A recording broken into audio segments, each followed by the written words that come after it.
નામ? બોટાદ રિક્ષા એસોસિએશન પ્રમુખ દિલીપભાઈ મહારાજ. શું તમે અહીંયા આપણે કલેક્ટર કચેરીએ? હવે આ જે સિટી બસની અમે આઈટીઆઈ મંગાવી હતી નગરપાલિકામાંથી, જે આઈટીઆઈના કાગળિયા અમારી પાસે આવી ગયા.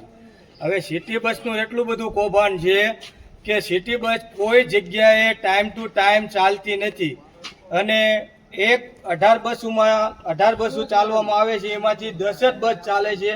નગરપાલિકા દ્વારા એક બસના 6,000 રૂપિયા ચૂકવવામાં આવે છે એક દિવસના. તો એક દિવસના 1,08,000 રૂપિયા નગરપાલિકા ચૂકવે છે. તો એ રૂપિયા કોના ખીચામાંથી જાય છે? એ રૂપિયા જનતાના ટેક્સના રૂપિયા છે.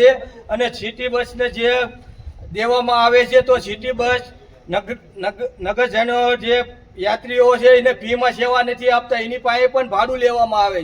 તો 6,000 રૂપિયા લેખે એક દિના 1,08,000 ચાના ચૂકવવાના આવે, બરોબર. અને કોઈ પણ જગ્યાએ સિટી બસ ટાઈમે ચાલતી નથી, નાગરિકોને કોઈ સુવિધા મળતી નથી, પોતાના મન ફાવે એવા ટાઈમે ચલાવવામાં આવે છે. આઈટીઆઈના નિયમ મુજબ કોઈ પણ એ લોકો ટાઈમ ટેબલ મુજબ ચાલતી નથી. સાળીમપુરમાં 2 બસ ફાળવેલી છે, ખસબગડમાં 2 બસ ફાળવેલી, પાળિયાદમાં 2 બસ ફાળવેલી છે, તુરખામાં 2 બસ ફાળવેલી. પણ એ લોકો ન્યા 4-5 બસો ચલાવે છે. તો સિટીમાં ચલાવવામાં સિટીના રૂપિયા, સિટીની જનતા જે ટેક્સનો રૂપિયો નગરપાલિકામાં દેવામાં આવે છે. તો તમારી માંગ શું છે?